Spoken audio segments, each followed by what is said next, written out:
In the Christian world, the most two sacred places on earth are here in the Holy Land. One is the place where Jesus was born, the Nativity, which is identified by most Christians at Bethlehem. And the other is this, the Holy Sepulchre Church, or the Holy Tomb of Jesus, a site identified since the 4th century at least as the burial place of Jesus, as his place of resurrection, and of course as the place of the crucifixion. The history of the Holy Sepulchre Church goes way back into the First Temple period. The earliest thing we know about this site is that during the First Temple period, here there was a quarry. Later on that same period, in the First Temple period, perhaps in the 9th or the 8th century BC, we have evidence of people actually living on the remains of the quarry, which is from the beginning of the First Temple period. Later, in the Second Temple period, probably before this site became part of Jerusalem, we know that there was another quarry here. And when they stopped using this quarry, they started actually digging graves into the bedrock. So from the Second Temple period, we have a quarry and tombs. And I'm going to show you at least one tomb shortly. It's inside the Holy Sepulchre Church. Later, in the Roman period, there's a tradition that on this site, a Roman temple dedicated to Zeus or Jupiter, the father of the gods of the Romans, and his daughter, the goddess of love, Aphrodite, a temple dedicated to the two of them was built here. Now, interestingly enough, in the archaeological digs that were conducted inside the Holy Sepulchre Church, we have managed to find some of the remains of these of this construction work of the temple built by the Romans. We assume it was built by Hadrian, the great emperor, who in the 2nd century AD turned Jerusalem, the Jewish city, into a Roman pagan city. So he builds temples all over the city, one of them perhaps on the Temple Mount, another one here, another one on the site of the Via Dolorosa, the Way of the Cross, and perhaps also in other places too. So that's the late Roman period when pagans rule here. But everything is going to change in the 4th century with the rise of Emperor Constantine the Great and his mother Helena. Constantine was a pagan emperor, but he became a Christian. He converted on his deathbed a moment before he died. But even though he was not a Christian, he was pro-Christian, and as a result, extensive building work began in Jerusalem of churches already in the time of Constantine the Great. Later traditions from the 4th century associate these building activities with his mother, Helena, who was a Christian. So Constantine and Helena are responsible for the building of churches in the Holy Land. For instance, the Nativity Church in Bethlehem, the Church of Eleona on the Mount of Olives, the church in Hebron today. Another church, of course, is the Holy Sepulchre Church. So this is the beginning of building churches in the Holy Land with Constantine the Great and Helena. And according to the story, Helena identified the location of the actual crucifixion, burial, and resurrection right here. And of course, the question is, how did she know that? Helena is here around the year 330, and the crucifixion took place at around the year 30. So we're talking about a gap of 300 years. Remember, no internet, no newspapers. How did they know where the crucifixion took place? Did she just come up and invent a place? Or was there some reasoning behind that? We'll get back to that shortly when we go into the church itself. Anyhow, a church was dedicated in the year 335 by Constantine and Helena. It was a massive church, a bigger church than the church we see today, and its entrance wasn't here. The entrance that we see here is much later, and I'll explain in a moment since when. The original church was on an axis of west-east. So the entrance was in the east, and the tomb was on the west. Now that sounds a bit peculiar, because when we think about modern churches, you'd usually enter from the west, and the apse, the Holy of Holies, in a sense, would be in the east. Why is it the opposite here? There's a simple reason. On the east, it's the major route of Jerusalem. It's the Cardo, the main street crossing the city from north to south. So people usually come from that direction, and the tomb is identified on the western side, so that dictates the layout of the church.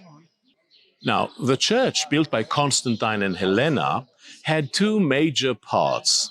There were many courtyards, open courtyards, places of assembly and so on, but two main parts. One of them, a bit to the east, that's the direction, would be the place of gathering, the assembly for the congregation, the place of worship, the place of prayer. We call that a basilica, okay? Remember, we've mentioned that type of building. It has Greek and Roman origins as a secular building, but it was later adopted by early Christians as the typical building for gathering the community in a church. So the basilica, or the martyrion, that is the place of testimony, is one site. And another site, inside the conglomerate that we call the Holy Sepulchre Church of Constantine, the other side is the Holy of Holies, again, in a sense. And I'm using here a term that I'm taking from the Jewish temple, because to some extent, it is conceived to be a replacement for the Jewish temple. The Jewish temple will no longer be built according to Christianity, but there's something that replaces it, and this is the true holy site, which is the Holy Sepulchre. So, the Holy of Holies, or the rotund, it's called rotund because it is a Latin term for round building, has in it, in its core, it has an aedicula, a little shrine covering the tomb of Jesus. So the tomb, the place where Jesus was buried and later resurrected according to the Gospels, is at the heart of the Holy Sepulchre Church. But there's an additional site, an additional focal point, and this is right there next to us. It's called the Golgotha. Golgotha is the place where Jesus was crucified according to tradition. Mind you, it is simply Golgotha and not Golgotha Hill. The Gospels do not mention that Jesus was buried on a hill. Even though we are so accustomed to that, especially in Christian art, we see Jesus buried on a hill or a mountain. That's not the case according to the scriptures. In the scriptures, he was crucified in a place called Golgotha, but it doesn't say that he was buried on a raised area. Nevertheless, the question is what Golgotha means. Golgotha is actually a word in Aramaic. Aramaic was the spoken language by many, many peoples and nations all over the Mediterranean since the First Temple period, but also in the Second Temple period. It's a sister language to Hebrew. It's not Hebrew, but it's very similar. And Golgotha in Aramaic means, in Hebrew, Gulgolet. That is the skull. The question is, why would Golgotha be called Golgotha? We'll answer that in a short while once we get into the church. So it's another question we need to address. Now, the Church of the Holy Sepulchre, in the time of Constantine and Helena, remains roughly intact until the conquest of Jerusalem in the year 614 by the Persians, the Parthian Persians. The Parthians were not Christians, they were not Jewish, they were pagans, just like the Romans. And they take over the country for 15 years. During their conquest, they destroy and harm many churches. One of them is the Holy Sepulchre Church. But on the same century, the 7th century, the Holy Sepulchre Church will be refurbished, rebuilt by a patriarch named Modestus. The most important event, perhaps, in the history of the Holy Sepulchre Church, apart from its being built by Constantine, is its destruction. And that happens in the year 1009. In 1009, the Holy Sepulchre was destroyed by a Muslim ruler. At that time, Jerusalem and the Holy Land were controlled by a Muslim Shiite dynasty from Egypt. Shiites are basically a faction within the world of Islam. So they are Muslims too. And their leader, Al-Hakim bi-Amrillah, decided that churches, most important churches for Christianity in the Holy Land, should be destroyed. And of course, the Holy Sepulchre Church was razed to the ground. A huge damage. That happens in 1009. But on the same century, a couple of decades later, the same dynasty, the Shiite dynasty, still in control here, but the policy changes. And the Emperor of Byzantium, Byzantium is always the empire of the Christians, but they're not in control here. The Emperor of Byzantium, whose name was Constantine IX, decides to rebuild the Holy Sepulchre Church. He gets permission from the Shiites ruling the Holy Land, and he rebuilds the Holy Sepulchre Church. At that time, the entrance was no longer on the east. Why? Because the large building stretching from east to west was destroyed, but only the western part was rebuilt. So the original entrance was no longer in use. It was destroyed. A new entrance was built, this time from the south. And this is where we're standing now. So the shift in the entrance is due to the fact that the original entrance in the east no longer works. It's simply destroyed, and we need another entrance. Did it look like this entrance? No, not yet, because there's another final phase in the history of the Holy Sepulchre Church, which we need to remind. In the year 1099, Christians are now again in control in the Holy Land. These Christians are the Crusaders. The Crusaders are Christians coming from Europe, mainly Western Europe, but other places too. And the Crusaders take over the Holy Land in 1009 until 1187, almost 100 years. During that century, the 12th century, the Crusaders do a lot of things. They build walls, they build cities, they build fortresses, churches, hospitals, you name it, they do it. The Holy Sepulchre Church was renovated by the Crusaders. And the inauguration date, when they completed the work, it was 1149. That's quite important. 1149 is exactly 50 years after the conquest of the Holy Land by the Crusaders. So it makes sense. It's a celebration of 50 years of occupation, and we have here the new church standing anew. When the Crusaders did that, they did three things. They built the tower, the bell tower, on top of this facade, on top of the entrance.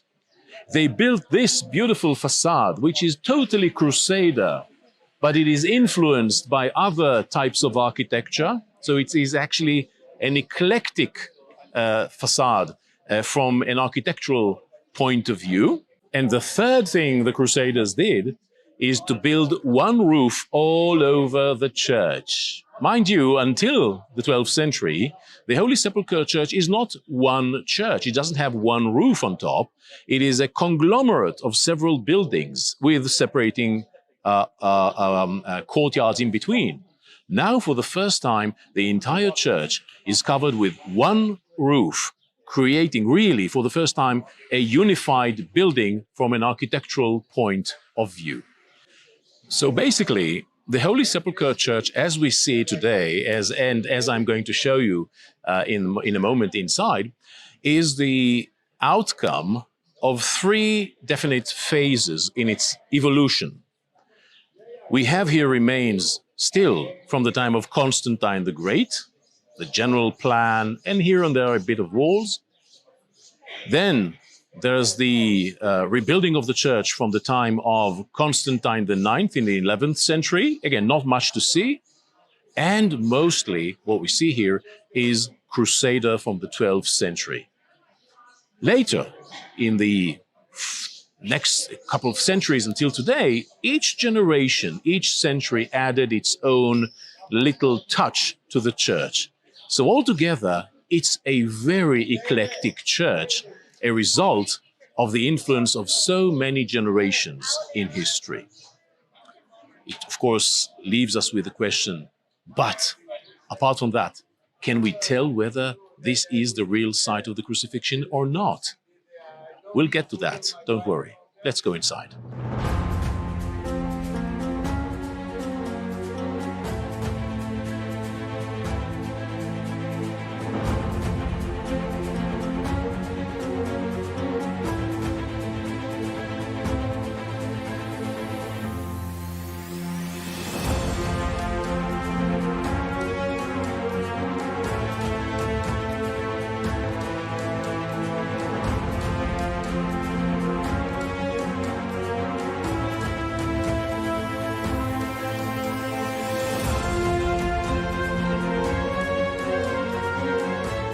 We're now standing at the Golgotha.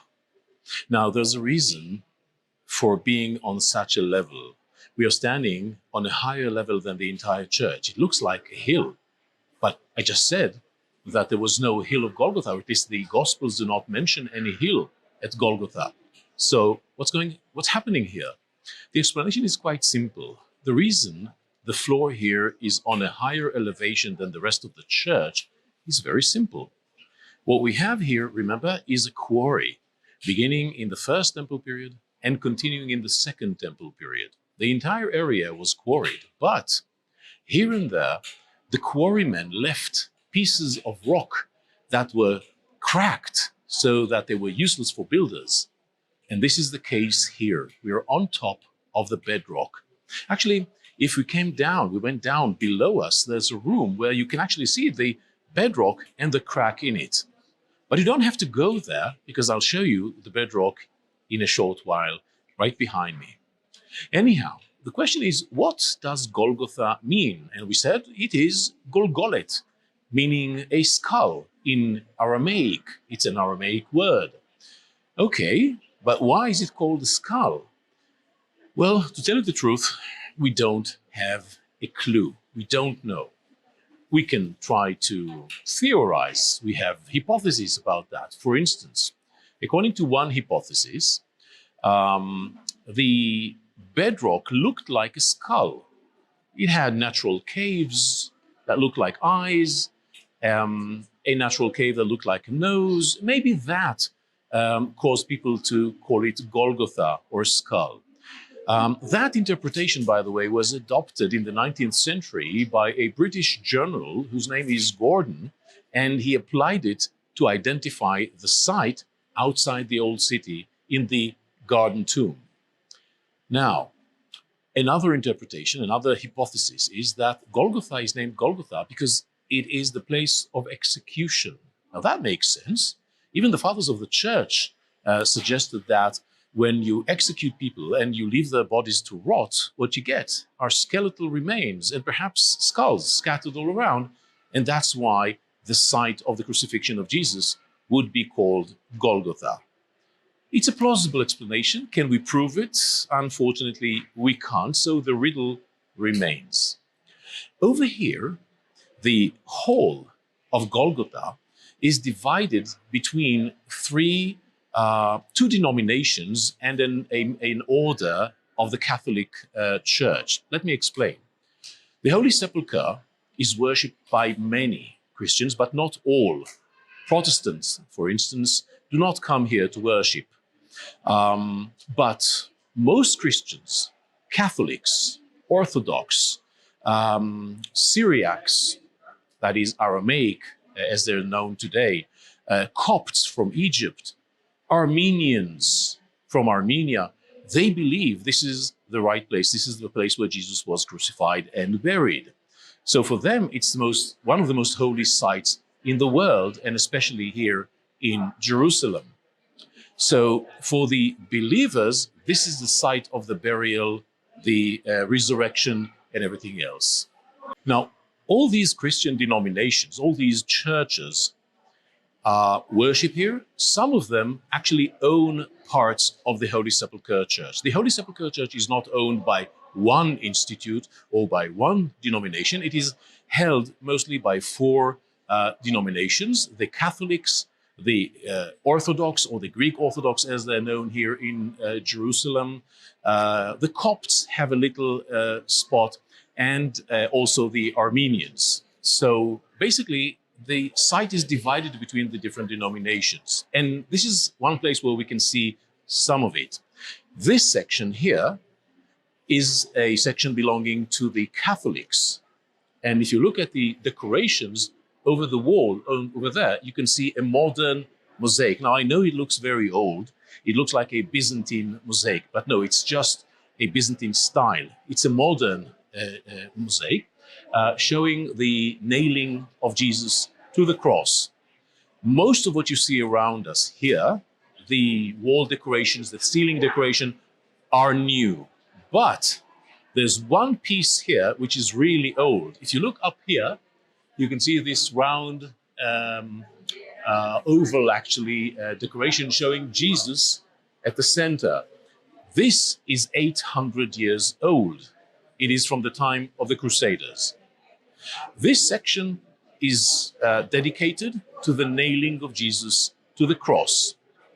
Now, in the Catholic tradition, it is also part of the Via Dolorosa, of the way of the cross.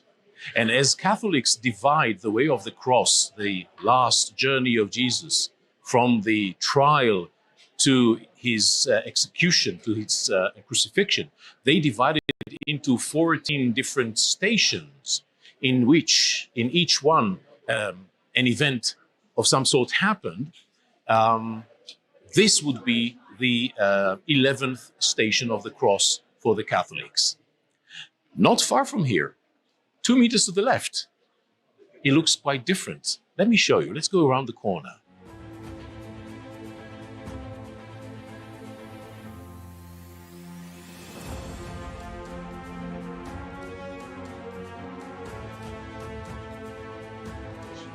You can clearly see that this part of the Golgotha looks totally different. Many more decorations, lavishly decorated, unlike the simple, more simplistic decoration of the Catholic site. Indeed, it does not belong to the Catholics, it belongs to the Greek Orthodox. And what we see here on the wall is a beautiful decoration over there showing the crucifixion itself. According to the local tradition, this is the exact place where Jesus was crucified. So Jesus is at the center. To his left, you can see Mary, his mother, and to the right, this gentleman is the young disciple that he loved, identified usually as John. When you look in front of us, you can see an altar, and under the altar, these ladies are now bending down to see the top of the bedrock of Golgotha. This is, as we said earlier, the remaining part of the old quarry from the Second Temple period, and the top of it can be seen here. It is actually integrated. It is considered to be the precise place where the cross stood. So for most Christians visiting the church, this would be indeed the place of the actual crucifixion, and in the Catholic area, it would be the place where Jesus was nailed. In between, there's a little display case with a figure of a woman inside. And if you look carefully, you can see that there's a sword stabbing her heart. This part belongs to the Franciscan order. The Franciscans are Catholics. So in a sense, it's Catholic. But they are a separate institute. They have some autonomy, and therefore they get their own station. In this station, Christians commemorate the standing of Mary, the mother of Jesus, looking at her son being crucified and suffering and agonizing when she sees that, as if as a a sword is stabbing her heart.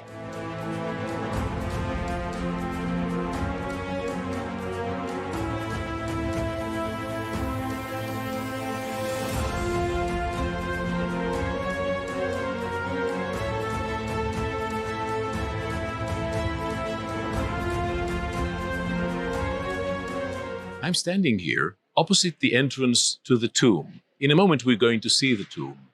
But I brought you here for a reason. Look around you. It's a church, basically decorated with icons from the last couple of hundreds of years. If you look at the architecture, it is mostly from the Crusader period and later. So there's nothing really authentic that I can show you here. Why then did I bother to bring you here? I wanted to show you something that has a theological meaning in it. And it's this simple, humble goblet, cup, made of stone behind me. This cup is very unique in the Holy Sepulchre Church. It is the place where, according to tradition, the local tradition of the Holy Sepulchre Church, the center of the universe is located. It is the omphalos. Now, this idea is very well known in antiquity. For instance, when you go to Delphi in Greece, you hear the same thing about the center of the world, but that is a Greek mythological belief. Here, it is a monotheistic Christian belief, and the question is, were they influenced by the Greeks in Delphi or by people in other cultures? Well, not necessarily, and that's why I brought you here. You see, a tradition about the center of the world exists already in Jerusalem, in Judaism. Before the rise of Christianity, we hear the rabbis speaking about Jerusalem being the center of the land of Israel. The land of Israel is the center of the world. And what is the center of Jerusalem? It is the temple. Now, if the temple is the center of the world for the Jews, and that concept still remains when Christianity evolves, so the temple is also the center of the world for Christians. However, Christians do not accept the Jewish temple because after its destruction, according to the common belief, it was replaced by another place, by the Holy Sepulchre Church. Meaning, this is, in a sense, the third temple. So traditions from the old Jewish temple move to the new Christian temple. And the center of the world, therefore, is right here. Mind you, this is not the only tradition that is being transferred from the Temple Mount and the Jewish temple to this location. For instance, we have traditions about the ring of King Solomon with which he made the demons help him build the temple in Jerusalem in the first temple period. Christian sources in the first centuries AD speak about the ring being in the Holy Sepulchre Church. So, yes, in a sense, the Holy Sepulchre Church is conceived to be by the early Christians in the 4th century and later as the replacement of the old Jewish temple. And as a result, the old traditions sometimes move over to here. And I believe this is one reflection of the concept.